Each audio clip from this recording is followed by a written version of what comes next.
अपना बेह से शादी करवादा, हमरा सोना जिंदगी में खुशियाँ सजादा।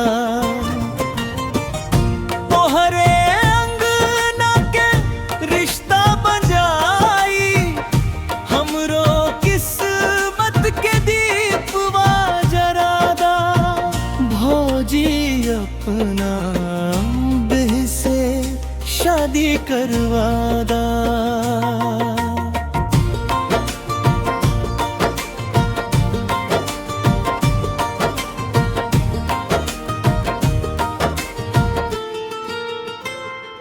जब से देखनी ओकर सादा मुस्कान, दिलवा में उठे लगल नया अरमान।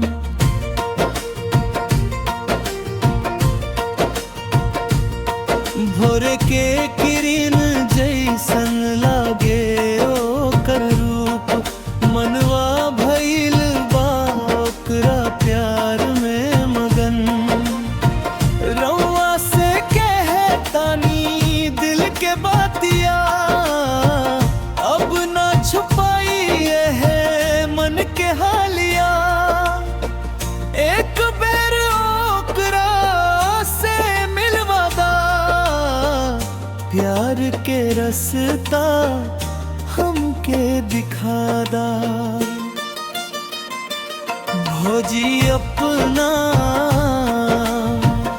बेह से शादी करवादा,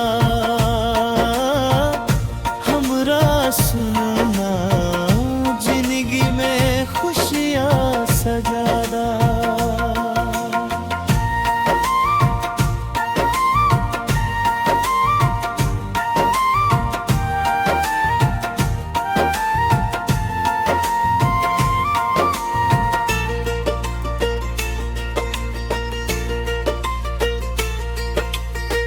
ना चाही सोना ना चाही धन दौलत, साथे रहे ऊ बस यही बाचत।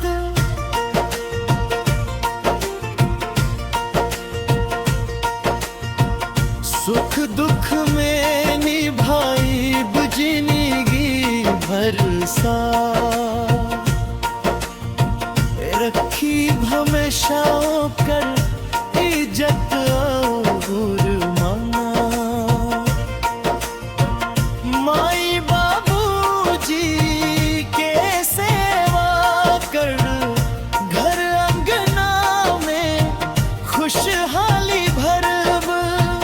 रउआ भरोसा हम पर करादा, अपना बहन से बात चलादा। भौजी अपना बेह से शादी करवादा, हमरा सोना जिंदगी में खुशियाँ सजादा।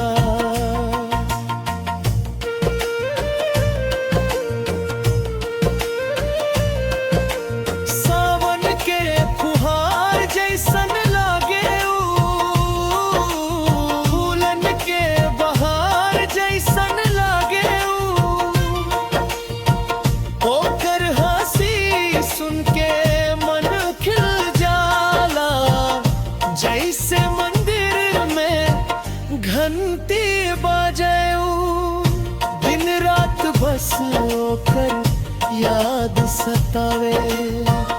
सपना में आके हमके जगावे, अब तो दिलवा के हाल बुझादा।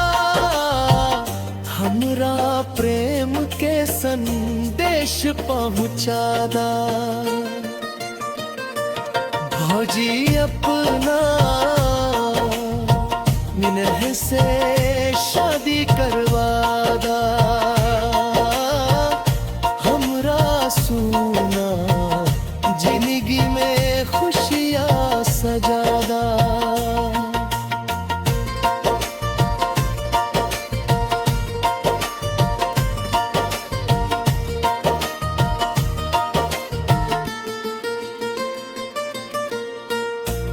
बारात लेके जब हम आइब, बैंड बाजा संग खुशियाँ लई।